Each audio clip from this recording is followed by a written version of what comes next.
Olá, vamos continuar?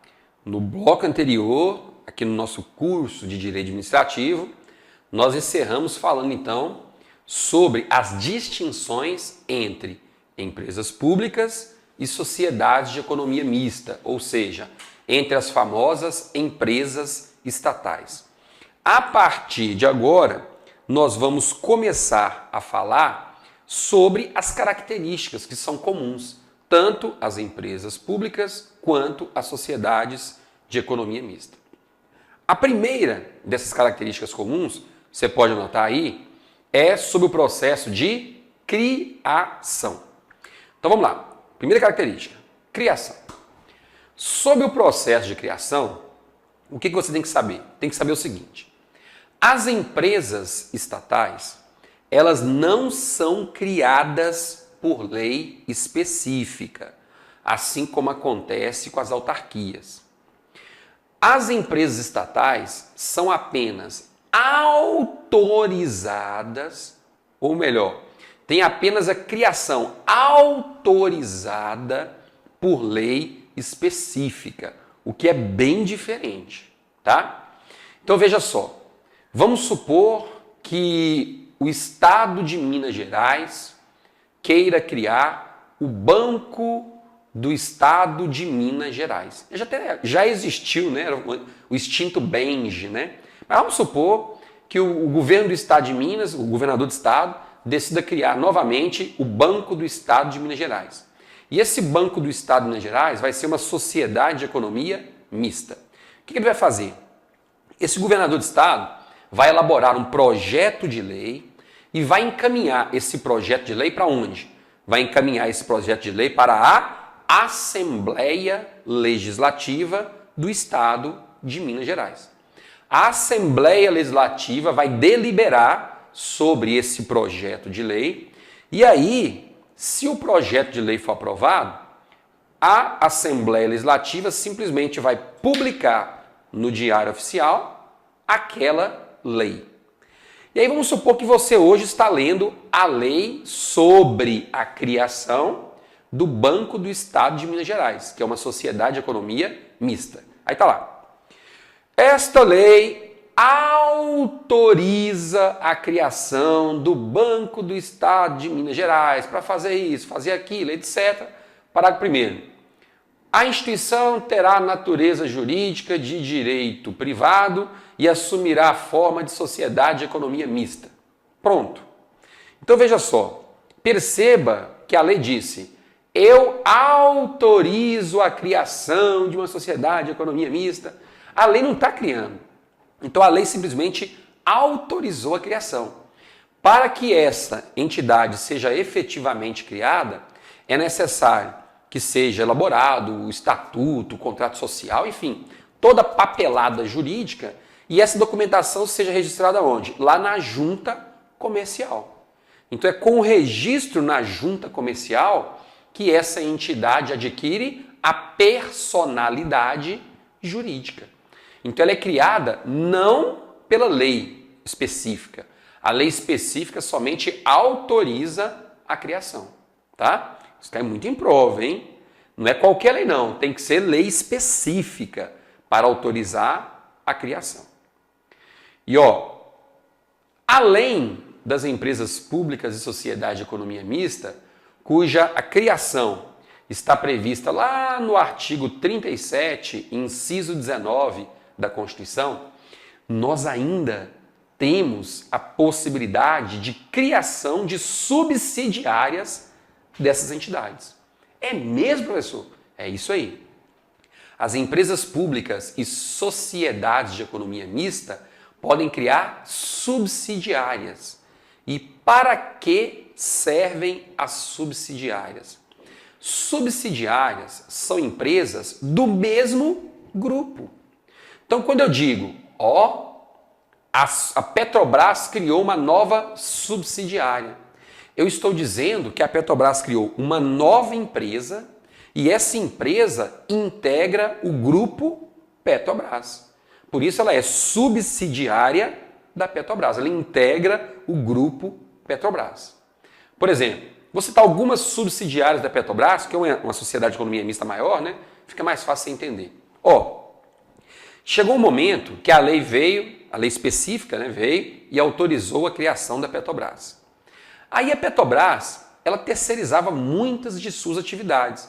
Chegou um determinado momento em que a Petrobras decidiu criar empresas do seu próprio grupo para executar aquelas atividades, porque seria mais rentável financeiramente falando. E aí, por exemplo, a Petrobras criou uma subsidiária para atuar na área de gás, e aí ela criou a Gaspetro. A Petrobras decidiu criar uma subsidiária para transportar o petróleo que produz, e aí ela criou a Transpetro. A Petrobras decidiu também, em determinado momento, criar uma subsidiária para distribuir o seu combustível para o consumidor final. Aí ela criou essa rede de postos de gasolina chamada BR Distribuidora. Então, essas empresas são algumas subsidiárias do grupo Petrobras. E a própria Constituição, no artigo 37, inciso 20, ela diz como é que essas subsidiárias têm que ser criadas. Segundo a Constituição Federal, será necessário uma autorização legal, isto é, uma autorização prevista em lei, para a criação de cada nova subsidiária. Então, suponhamos que a Petrobras queira criar 3 novas subsidiárias. Em tese, ela vai precisar de uma autorização do Congresso, por meio de lei, para criar a subsidiária 1, uma outra autorização do Congresso, em uma outra lei, para criar a subsidiária 2, e uma outra autorização para criar a subsidiária 3. Então, são autorizações legais, ou seja, uma autorização prevista em lei. Isso é autorização legal. Tranquilo até aí? Não precisa de ser lei específica, pode ser uma lei simples. E aí, quando você vai analisar o texto da Constituição, você percebe que é isso que está escrito lá. Para cada nova subsidiária, será necessária uma autorização legal. No caso da Petrobras, como é uma sociedade de economia mista federal, né, uma autorização por lei concedida pelo Congresso Nacional. Só que é o seguinte, o Supremo Tribunal Federal, hoje, ele já entende o seguinte: se a lei que autorizou a criação da Petrobras, se a lei específica que autorizou a criação da Petrobras também já tiver lá atrás autorizado a Petrobras a criar subsidiárias no futuro, quando a Petrobras for criar subsidiárias no futuro, ela não vai precisar de uma nova autorização do Congresso. Uma nova autorização do Congresso. Uma nova autorização do Congresso. Não vai precisar. Porque a lei específica que autorizou a criação da Petrobras já tinha autorizado bem antes a criação de subsidiárias no futuro. Então não vai precisar. Tá ok? Para a prova da FUMAC, eu penso que esse segundo entendimento, que é o entendimento do Supremo Tribunal Federal, ele não vai ser cobrado não. A possibilidade maior é de cobrança do que está escrito expressamente no texto da Constituição, tá? Então grave esse entendimento que está na Constituição, ou seja, uma autorização legal para cada nova subsidiária. Porque a chance de cair esse é muito maior do que cair o entendimento do Supremo Tribunal Federal. Por ser um concurso de nível médio, né, eu penso que a FUMAC não vai se aprofundar, não. Vai ficar ali, basicamente, com o texto da Constituição. Ok? Mas vamos lá. Com relação, a segunda característica aí, que nós temos que falar, é com relação ao regime de pessoal. Regime de pessoal. Como é que funciona? Empresas estatais têm que fazer concurso público para contratar os seus agentes. Então, se você quiser trabalhar na Petrobras, no Banco do Brasil, na Caixa Econômica, nos Correios, em regra, você vai ter que fazer concurso público. Você não vai ter escolha. Concurso público.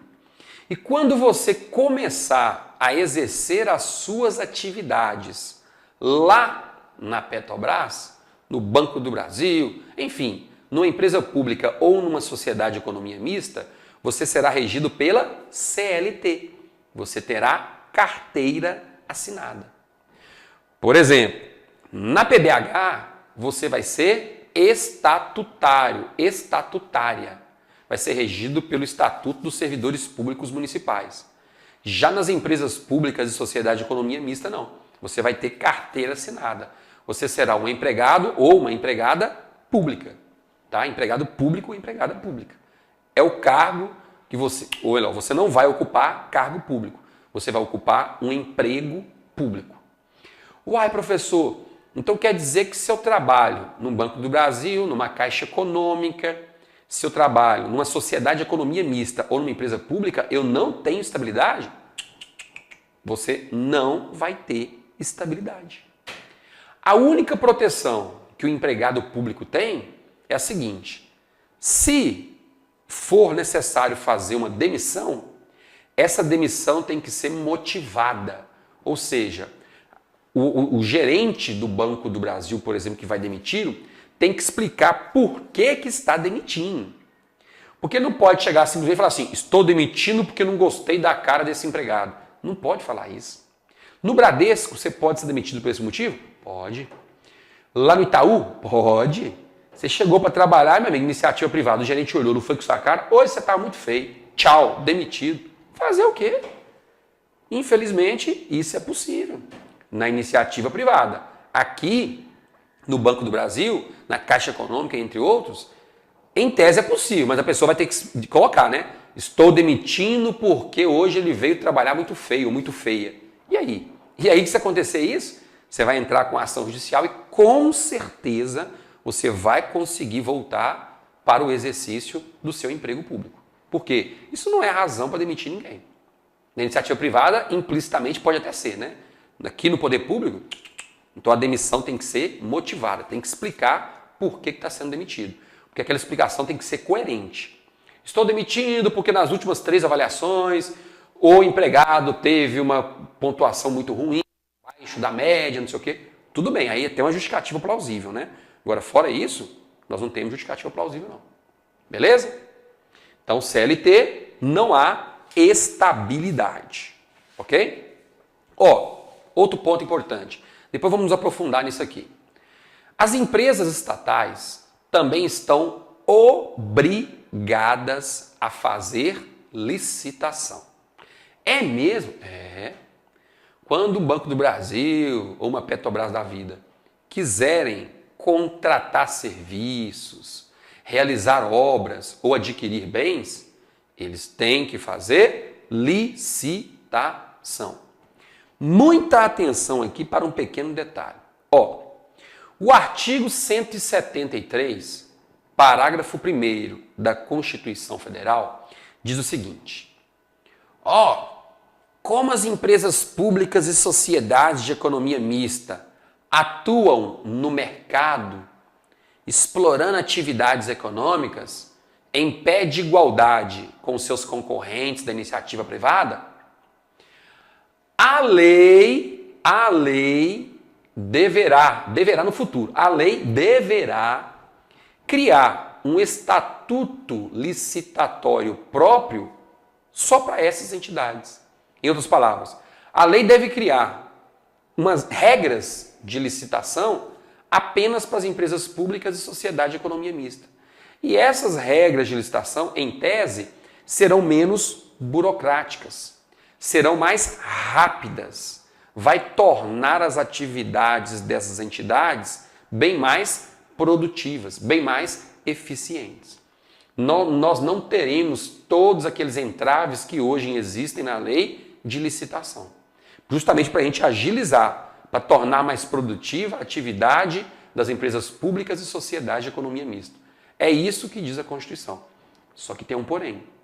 Até o presente momento, esta lei que vai criar um estatuto licitatório especial para as empresas públicas e sociedade de economia mista não foi criada. Então, atualmente, essas empresas estatais ainda têm que obedecer à lei de licitação, que é a Lei 8.666/93. Por enquanto, não há escolha. Tem que obedecer à Lei Geral de Licitação. Beleza? Tudo certinho até aí? Continuando. Outra característica: imunidade tributária. O que nós temos que saber?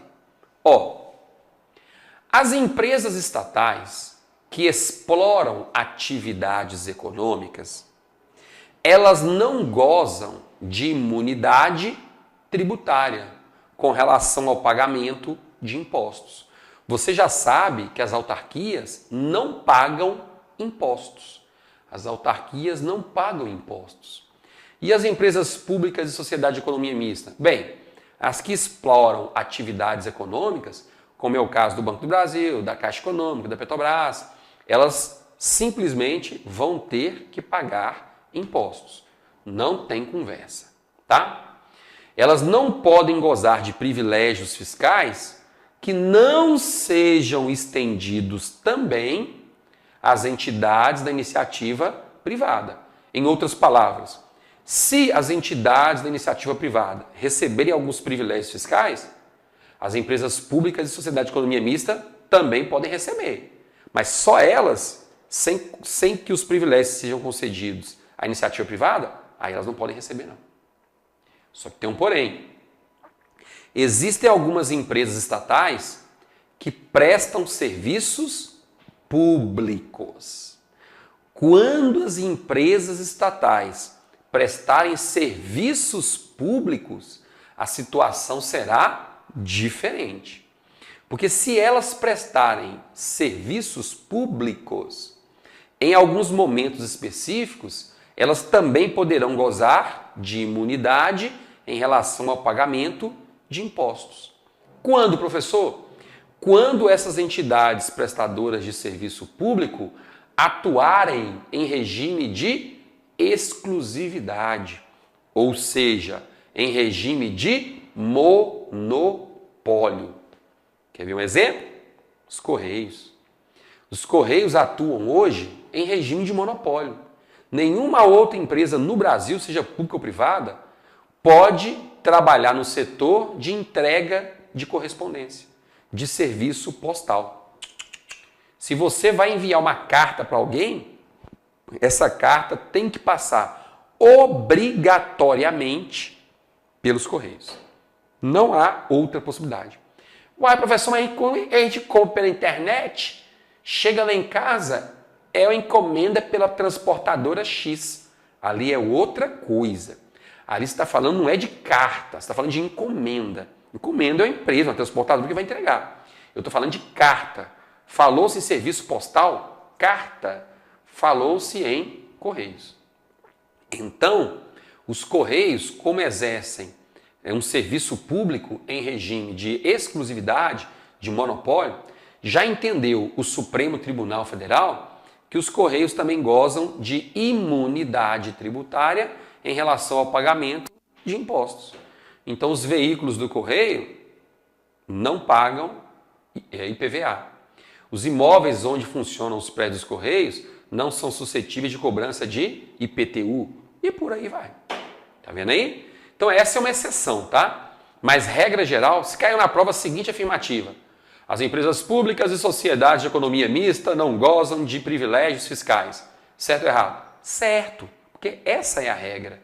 Agora, quando a empresa estatal prestar serviço público em regime de monopólio, exclusividade, como é o caso dos Correios, entende o Supremo Tribunal Federal que essa entidade poderá gozar das mesmas prerrogativas que são asseguradas às autarquias. Tá? Aí a situação já é um pouquinho diferente. Por quê? Porque mesmo sendo empresa estatal, vai ter privilégio fiscal, vai ter imunidade tributária em relação ao pagamento de impostos. E como você sabe, isso aí favorece demais a atividade daquela entidade, né? Pois é, aí vai causar um desequilíbrio no mercado, como o senhor falou no início da aula. Que desequilíbrio do mercado? Se os Correios atuam sozinho, vai desequilibrar que mercado? Ele é o único dono do mercado. Está entendendo o raciocínio? Se o Banco do Brasil não pagasse impostos, aí tudo bem. O mercado ficaria desequilibrado por quê? Porque ele tem concorrentes. Os Correios não têm concorrentes. Se eles não têm concorrente, não tem razão nenhuma de você não dar imunidade tributária em relação ao pagamento de impostos. Por quê? Porque não tem concorrente, então não vai quebrar a concorrência. Ele continua sozinho do mesmo jeito. Tá vendo? Então, muita atenção a esse detalhe, tá? Outro ponto que você tem que saber é sobre a falência, tá? Ó, as empresas públicas e sociedades de economia mista não estão submetidas à falência. Não estão submetidas à falência. Essa lei que fala expressamente que as empresas públicas e sociedade de economia mista não se submetem à falência é a Lei 11.101 de 2005. Então a lei é expressa. Empresa estatal não está submetida ao meu texto. Portanto, não estão submetidas à falência. Acabou. É o que você precisa saber para responder as questões de prova. Tem mais. Ó, uma outra característica que nós temos que saber, e que isso também vira e mexe cobrado em prova, é sobre a responsabilidade civil. Como assim? O tópico específico sobre responsabilidade civil, ele não vai ser cobrado na sua prova, não. Mas, responsabilidade civil, aqui dentro das empresas estatais, nós temos que saber, porque aí sim pode ocorrer a cobrança em prova. Então vamos analisar melhor aqui. Sobre a responsabilidade civil, vamos entender o seguinte. A Constituição Federal, lá no artigo 37, parágrafo 6º, ela diz o seguinte: os prestadores de serviços públicos, sejam eles pessoas jurídicas de direito público ou pessoas jurídicas de direito privado, responderão pelos danos que seus agentes causarem a terceiros, nessa condição. Então veja só, se uma empresa pública ou sociedade de economia mista tem em seu quadro de funcionários, vamos colocar aqui, 500 empregados, e se em determinado momento um desses empregados, no exercício de suas atividades, causa danos a terceiros, ao particular, quem é que vai arcar com esse prejuízo? É o empregado daquela empresa pública, daquela sociedade de economia mista, ou a própria empresa pública ou sociedade de economia mista? A própria empresa ou sociedade de economia mista. E não o empregado em si. Certinho? É o que diz a Constituição. Então veja só, em determinado momento, um empregado, um funcionário da CEMIG, que é a Companhia Energética de Minas Gerais, estava lá mexendo no poste. E aí, de repente, ele apertou um botão errado. Por ele ter apertado um botão errado, deu um curto-circuito ali naquela rede, de mais ou menos 200 metros, e em 5 casas, todos os aparelhos que estavam nas tomadas queimaram. Todos, sem exceção. O prejuízo foi gigantesco. O prejuízo total aí foi de quase 50 mil reais. E aí? E aí a pergunta que eu faço é a seguinte: esses particulares, esses donos dos imóveis, vão ter que ficar no prejuízo? É lógico que não. Quem vai arcar com esse prejuízo? É o funcionário da CEMIG ou é a CEMIG? É a CEMIG. Então eles vão tentar resolver isso tudo pelo telefone, né? Administrativamente. Se não for possível resolver administrativamente, se a CEMIG não quiser indenizar o prejuízo, então não lhes restará outra alternativa que não seja ingressar com uma ação judicial. E aí que você tem que gravar o seguinte, quando uma empresa pública ou sociedade de economia mista prestar serviço público, a responsabilidade em relação aos danos que seus agentes causarem a particulares, como no exemplo que eu citei, vai ser de natureza objetiva. Então, se a empresa estatal está prestando serviço público, a responsabilidade dela pelos danos que seus agentes causarem a particulares vai ser de natureza objetiva. Grave esse objetivo aí, já está de bom tamanho, tá? Professor, o que significa dizer que a responsabilidade pelo pagamento do prejuízo vai ser de natureza objetiva? Significa dizer que quando o particular entrar com a ação judicial contra a CEMIG, contra, o prestador de serviço público, ele não precisará comprovar o dano, não precisará comprovar o dolo ou a culpa naquela atividade. Quer nem saber. Tá? Então ele não precisa chegar para o juiz e falar assim: Excelência, em determinado dia eu estava na minha casa quando eu ouvi um barulho e aí deu um foguinho, queimaram todos os equipamentos domésticos da minha casa. E aí eu fui verificar posteriormente que o empregado da CEMIG ele foi negligente, ele foi imprudente, ele foi imperito naquela situação, ou seja, ele agiu com culpa. Não precisa provar isso não. Eu percebi então que o empregado da CEMIG quis queimar os meus aparelhos. Eu não preciso provar isso, até porque é difícil provar que ele quis fazer isso de propósito, né? Que ele agiu dolosamente. É difícil. Também é difícil provar que ele foi negligente, que foi imprudente, que foi imperito. É difícil provar isso. Então, se a responsabilidade é objetiva, significa simplesmente que o particular que for entrar com a ação vai ter que provar o prejuízo que ele teve, por exemplo, de 10 mil reais, o prejuízo que ele teve, e provar que esses equipamentos estão queimados simplesmente porque teve uma descarga elétrica na conduta daquele agente público, daquele empregado da CEMIG. Acabou. Se provar que esse prejuízo foi em virtude daquele curto-circuito que ocorreu, acabou. Eu vou receber a indenização. Essa é a regra. Por quê? Porque a responsabilidade das empresas estatais prestadoras de serviço público é de natureza objetiva. Porém, se tratar de empresa estatal exploradora de atividade econômica, aí a responsabilidade civil passa a ser de natureza subjetiva. Aí é outra história. Responsabilidade civil de natureza subjetiva. Ou seja, para receber uma indenização, será necessário comprovar o dolo e ou a culpa. Comprovar o dolo e ou a culpa na conduta de quem causou o dano. Então, basta que você grave que a responsabilidade civil das empresas estatais prestadoras de serviço público é de natureza objetiva. Tranquilo. Se se tratar de empresa estatal exploradora de atividade econômica, então a responsabilidade civil vai ser de natureza subjetiva. Ou seja, quando o particular for propor a ação judicial de reparação dos danos, ele não precisa comprovar, ele precisa comprovar o dolo ou a culpa em relação àquela conduta que lhe causou o dano.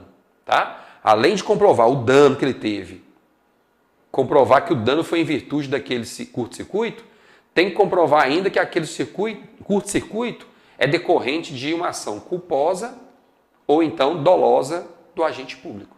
Porque senão ele não vai receber a indenização. Então perceba que é muito mais fácil o particular conseguir receber uma indenização quando a responsabilidade civil for de natureza objetiva.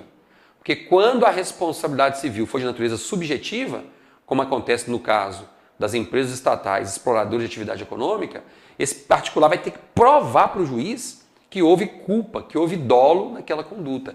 E aí tudo fica mais difícil para ele. Tá certo? Então grave isso aí. Não precisa aprofundar muito não. Você gravando aí objetivo e subjetiva, já está bom para você responder as questões de prova. Por quê? Porque a FUMARC não vai se aprofundar, porque o tema responsabilidade civil não está previsto no seu edital. E por último, grave também o seguinte, tá? As empresas públicas e sociedades de economia mista estão obrigadas a prestar contas para o Tribunal de Contas da União. Ah, então elas têm que prestar contas para o TCU, professor? Tem que prestar contas para o TCU. Não tem conversa. Tranquilo até aí? Tudo certinho? Pois bem, finalizamos então o estudo da administração pública brasileira. Acabamos por aqui. A partir de agora, daqui a alguns minutinhos, depois do nosso intervalo, eu volto para que nós possamos começar o estudo sobre os atos administrativos. Beleza? Então, daqui a pouquinho eu estou de volta. Até mais. Tchauzinho.